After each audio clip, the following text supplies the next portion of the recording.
This is one of those chapters that we're reading in the middle of the summer. And normally we associate the reading of all of this with December, don't we? And the weather's very different at that time. And and this is a chapter that I believe it is good to read at any time of the year.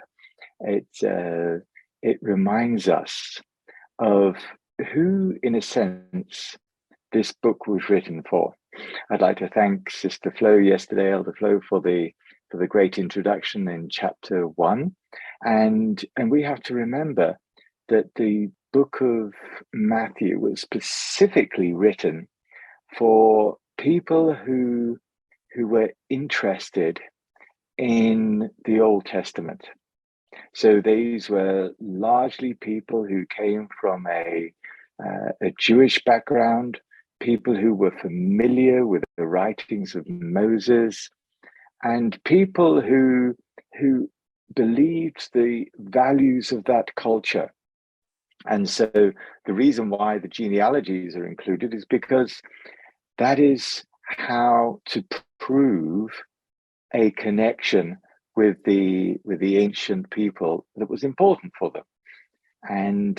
And we are going to be thinking about that today, and to be thinking, why on earth did Matthew include these stories? Do you remember at the end of the book of Luke, there is this lovely little story about how Jesus, after the resurrection, disguised himself, it seems, and walked with Clopas and his wife, possibly. We're not quite sure who these two people were, but you know, that's the suggestion that it might have been his wife, and they were on the road to Emmaus to go to get some food to go home, and it says that Jesus expounded from the scriptures everything concerning himself, and often people have asked, oh, I wish I was on that walk. I wish I was there hearing Jesus talking about the evidences in the Old Testament as to who he was.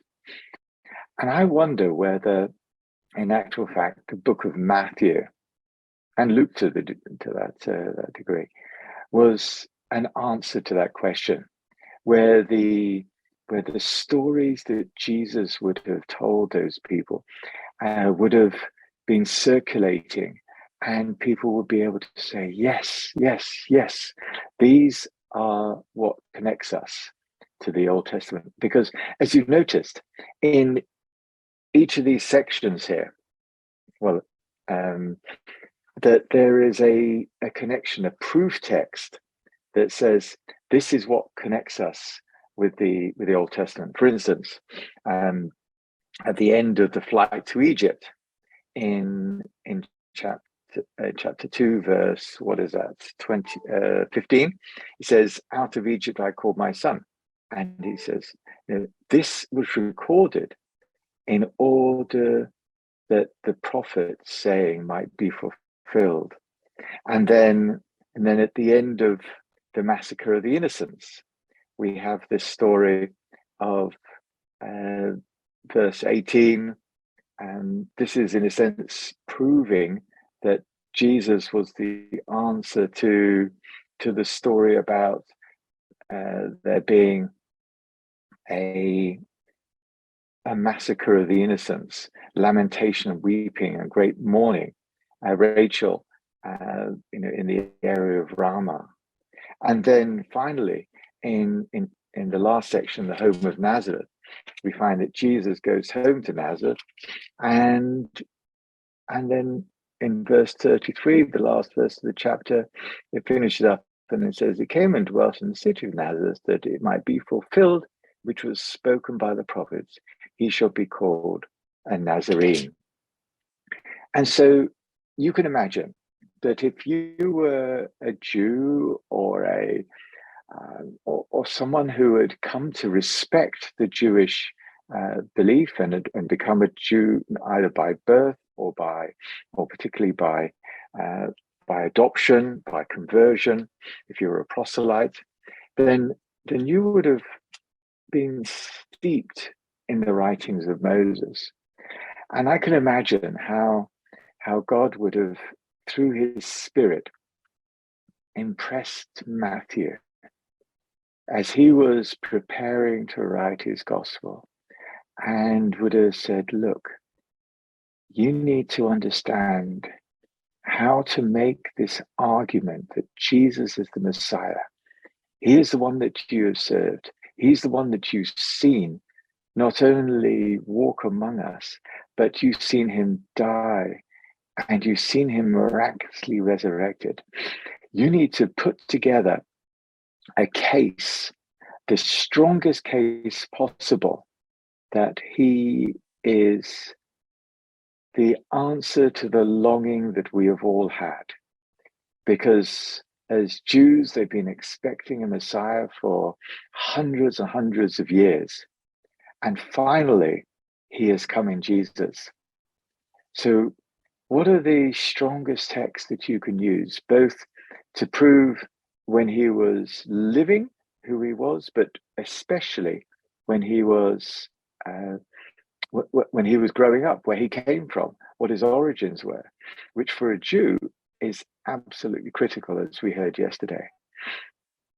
And so, in a sense, one of the things that Matthew doesn't tell us up front, because that would be rather crude, he was saying, who is the most important key person in the Old Testament that was the hero that a Messiah would emulate, that he would copy, that he would try to repeat his story?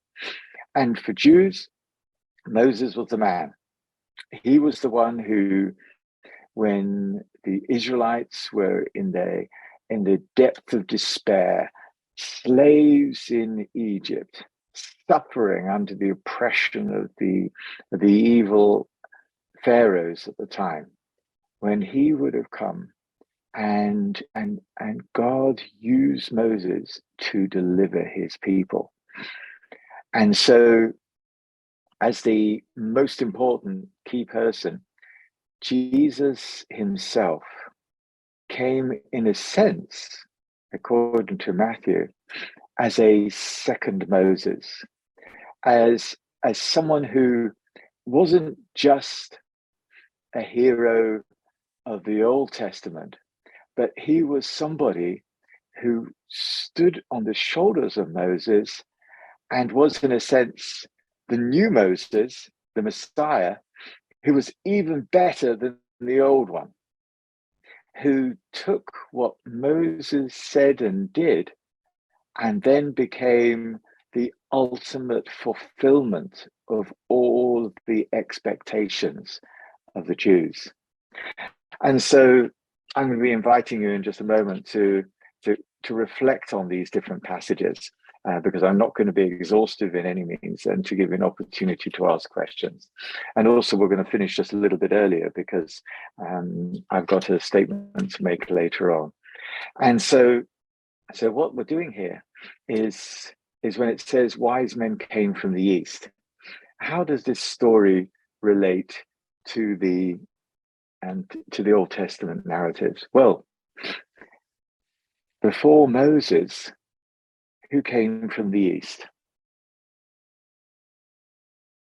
Where did the originators of the people of Israel come from? It wasn't from Greece. Abraham? Exactly. And when you know the geography of the time, Abraham came from the east. He was the great wise man who God used in his journey from Ur of the Chaldees, and then up to Haran in the north, which is current day Turkey, and then down into Canaan and the Galilee area. And this is and so the story is being repeated, that these great wise men are bringing the antecedents, the recognition that there is a Messiah coming. And we all know what they bring with them. They bring their gifts of gold, frankincense, and myrrh, and which is a way of saying, look, this baby that nobody else is giving recognition to is actually someone of destiny, someone whose birth needs to be marked in a special way, because just as in the Old Testament, there were signs and portents at special times, so the birth of Jesus had signs and portents around it. And then the flight to Egypt. How does that remind you of this story of the Israelites? I just think that the Israelites went well. Jacob's family, when Joseph really was in Egypt, and then he sent for his people, his family, which we just read, about, and how they came to sort of go to Egypt as a refuge from the famine, and how they were looked after. And it just kind of reminds us that Egypt, is quite a significant place. And I think sometimes when we look at Egypt, well, I don't know, I just want to say that that it's part of Africa. It's not just Egypt, it's part of Africa. So sometimes when people want to put down Africa, or have negative feelings towards Black people, I think it's significant to know that the Bible refers to Egypt in so many times, and it was a place of safety for God's people many a time, and it was a place of safety for Jesus too. In Revelation, we are told that the woman fled to a land that was prepared for her. It means that Joseph escaped the persecution to a land that was prepared for him, and his family came again, because they were also fleeing from the famine.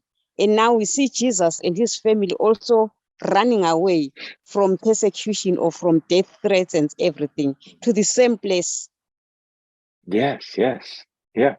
And so, and you wonder, why didn't God tell Joseph to go north? Well, if you know the geography at the time, the north was Syria, and there was a relationship between all of the leaders and the rulers at that time, and they were the sons of Ptolemy. They were influenced and led by the Romans particularly, but as you noticed around the death of Jesus, these rulers were interacting with each other, whereas down in Egypt, even though they were under Roman influence, there was not the same sort of connection. So it's a place of safety.